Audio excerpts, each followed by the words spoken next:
What's up everybody, it's Kelsee Briana J here with a review and tutorial using the new Natasha Denona Camel Palette. You guys already knew I'm going to get this palette. I love Natasha Denona. I'm a Natasha Denona stan. And of course I ordered it the second that it became available. I ordered this from Beautylist. You can also get it from Sephora as well as from her website. So this palette retails for $48 and it is housed in this slender container. It feels decently weighted so I don't feel like it's flimsy and my eyeshadows are going to break if I choose to travel with this. And I also like how it's kind of difficult to open it, but not too difficult to where you're going to break your nails. But this palette actually is not a mini palette. It is a full-size palette, but it is edited down to 5 shades. The description on Sephora says, Natasha's passion for the nude color scheme inspired her to create this user-friendly sand-inspired shade range. Use it to create a variety of eye looks from casual matte to high metallic and smoky. So I used all of the colors in this palette today for my eye look. This is a very neutral toned eyeshadow palette. I will insert swatches. This palette is comprised of neutral nude colors.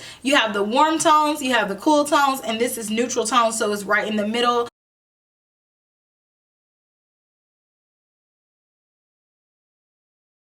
I know a lot of people were like, this palette is too neutral, it's boring. I think that colors like this are staples for your collection. And I know that a lot of people were very concerned that the 2 colors in the palette look the same. I am here to report that they do not. The middle color, Safari, is much lighter. It's almost grayish in tone. It's definitely lighter than Zan, but it's definitely in the same color family. But on my complexion, these colors are going to give 2 different looks. These colors reminds me a lot of colors that are in camouflage. So if you take out the green from camouflage, these are colors that I feel like work into that same color palette. I also want to quickly compare it to a few more items that I have in my collection.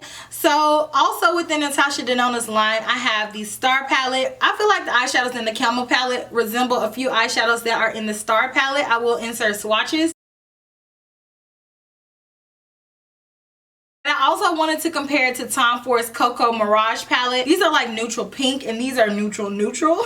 I just want to show you guys these palettes side by side if anybody is interested. This is very different even though it seems like it would be something that we already have. So I want to jump into the demonstration of this video. That way you guys can see this eyeshadow palette in action. Let me know down in the comments section if you plan on picking up this palette or if you recreate the look that I show you in this video. And I hope that you enjoy. I'm going to apply this above my crease as my transition color. So back and forth. This color is already pretty pigmented, so it's not going to take much to build it up. I'm going to move a little bit further down and apply this color right underneath. And make sure you blend these 2 colors where they meet. It's okay if you get this color on the lid, but you just want to make sure that it's blended out seamlessly. I'm going to apply this color on my outer crease. Just pack it on and then make sure to blend it up towards the crease. I'm going to take it a little bit over, but I'm going to stop here and leave an area open on the lid. And I'm going to pack this color on the area that I left blank on the lid and just go up and down with the color to deposit it. I'm not going to take it above my crease work. I'm just going to tap it right on the edge where it ends and blend it together. And do this until this eyeshadow is completely opaque. Pack it on the inner corner. It's going on pretty true to color, so I'm just going to apply it and blend it over. With the same brush in the same color, I'm going to wrap it around and apply that as my inner tear duct color on the bottom. I'm going to take this color along the rest of the lower lash line. Make sure to connect it to the copper and wrap it all the way around. Connect that to the top, right on the very last part of the lower lash line, just to give this look a little bit more depth. Lightly dust that underneath my brow as my highlight. So be careful with this because you don't want to cover up too much of the work that you've done, but I just need something to lift that brow up. Now I'm going to go ahead and do my liner and lashes, and I'll be back with the completed look. Okay guys, so here is the finished look using the Natasha Denona Camel Palette. I'm happy with how it turned out. I think that all of the eyeshadows are really beautiful. So I'm going to give you guys a once over. And of course I will have all makeup details listed in the description box.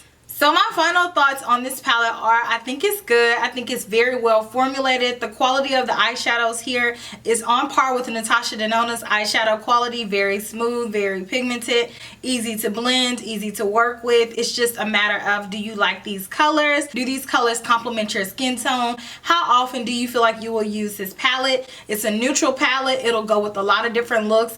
Even if you get this as a basis for other eyeshadow looks, I think it's a good palette. The only color that I wish was a little bit more intense is this one. This one is called Copperstone. I wish it was a little bit more intense, but definitely you can spray Fix Plus to amp it up to the next level. I'm a Natasha Denona fan. You guys know I like the majority of what she puts out. This is no exception. I can see myself reaching for this a lot, especially when I want to do more understated, neutral type looks. I'm happy with how my look turned out, and I'm curious to know you guys' thoughts on this palette. Make sure you let me know down in the comments section. If you have not already, make sure you like, comment, and subscribe to my channel, and I will talk to you guys in my very next video. Smooches.